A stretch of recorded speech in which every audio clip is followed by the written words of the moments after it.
Son histoire a fait le tour du monde. En 1998, Monica Lewinsky, 25 ans, devient le visage de l'adultère du siècle. De 1995 à 1997, la jeune femme en stage à la Maison-Blanche a, à une dizaine de reprises, des relations sexuelles avec le président Bill Clinton.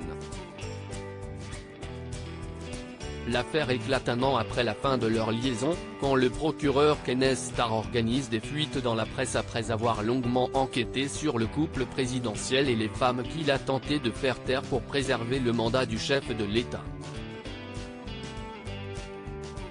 Dès lors, Monica Lewinsky, qui s'est parjurée lors de son témoignage devant la Cour suprême en affirmant n'avoir eu aucun rapport sexuel avant d'avouer la vérité, devient la cible d'une violente campagne de cyberharcèlement dont elle ne ressortira pas indemne.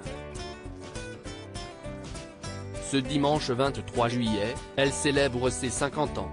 L'occasion de revenir en arrière pour comprendre comment la femme qui a failli mener à la destitution de Bill Clinton a réussi à tourner la page. Supérieure à photo, Monica Lewinsky, 25 ans après le scandale, elle a bien changé. Comment Monica Lewinsky a retrouvé sa dignité 25 ans après les faits? Dès que le nom de Monica Lewinsky est prononcé dans une conversation, chacun sait de quoi il s'agit tant son parcours a longtemps défrayé la chronique. Il faut dire que lorsque le président a enfin reconnu un contact intime inapproprié avec son ex-collaboratrice, la notoriété de cette dernière a grimpé. En 1999, son interview sur ABC News avec la célèbre Barbara Walters bat des records d'audience avec 70 millions de téléspectateurs tout venus écouter la version de cette petite brunette des 1,68 m tombée sous le charme de Bill Clinton. Consciente de l'impossibilité de revenir en arrière, Monica Lewinsky accepte par la suite d'écrire un livre, sobrement intitulé L'histoire de Monica, avec l'aide du journaliste britannique Andrew Morton, à qui l'on doit l'autobiographie explosive de Lady Diana en 1992. Ce récit à sensation ne fait que rendre plus célèbre l'ex-maîtresse de la Maison-Blanche, mais dans sa position, le livrer au monde semble être la seule solution pour, un jour, espérer sortir la tête de l'eau et surtout, retrouver sa dignité. Elle refuse qu'on parle d'elle comme d'une star, loin d'être fière de son aventure avec l'homme le plus puissant du monde. Je suis célèbre pour une raison pour laquelle il n'est pas formidable d'être reconnu, répondra-t-elle alors qu'on lui demande de signer un autographe. Les années qui suivent, Monica Lewinsky devient temporairement le visage d'une publicité télévisée puis correspondante de la chaîne anglaise Channel 5, anime le show Monica's Postcards et lance même une ligne d'accessoires de mode. Autant d'essais pour faire oublier l'histoire qui entoure son nom. Sans succès. Quand Monica Lewinsky a refait sa vie au Royaume-Uni en 2005, elle choisit de changer de pays et plie ses bagages pour Londres, où elle retrouve un semblant de tranquillité. Là-bas, elle reprend des études et obtient une maîtrise en psychologie sociale à la London School of Economics, où elle signe une thèse sur les préjugés sociaux au tribunal. Intitulée À la recherche du jury impartial, une étude sur les faits des tierces personnes et de la publicité d'avant-procès, le document fait évidemment appel à son expérience personnelle et lui permet de se réapproprier son histoire. Si elle peine à trouver un emploi stable, la trentenaire collabore régulièrement avec l'édition américaine de Vanity Fair. En 2014, c'est dans les colonnes du magazine qu'elle s'exprime pour la première fois en 10 ans.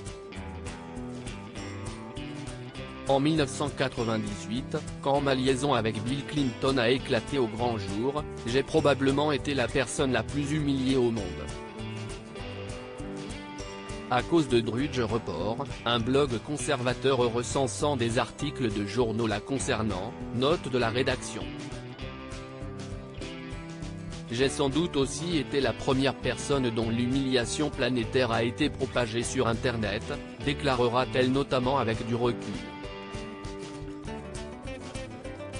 Nous sommes alors 16 ans après la révélation de sa liaison avec l'ancien président américain, et Monica Lewinsky apparaît apaisée. Quand on n'a pas découvert qui on est, il est difficile de ne pas accepter l'image horrible que les autres créent de vous.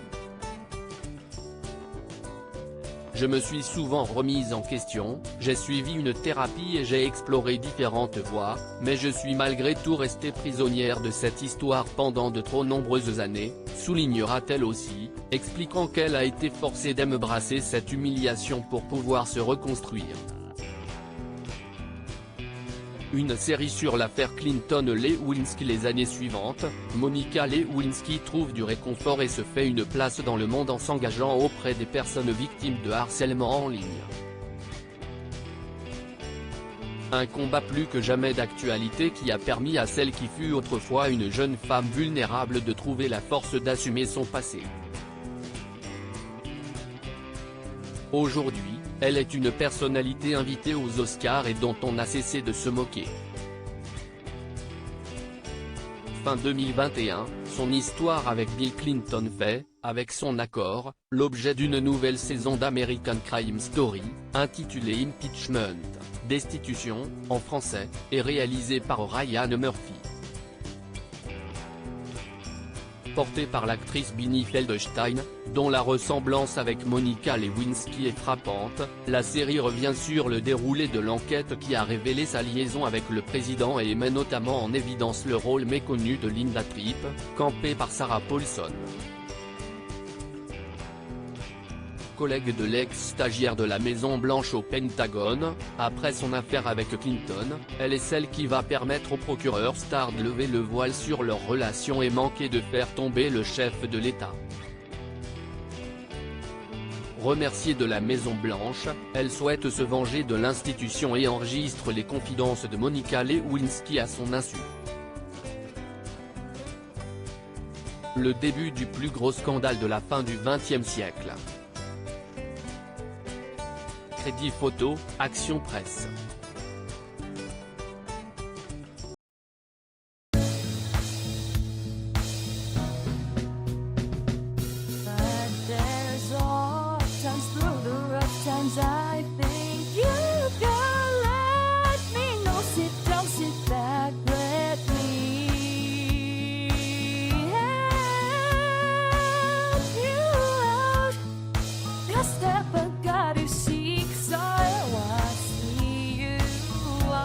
On your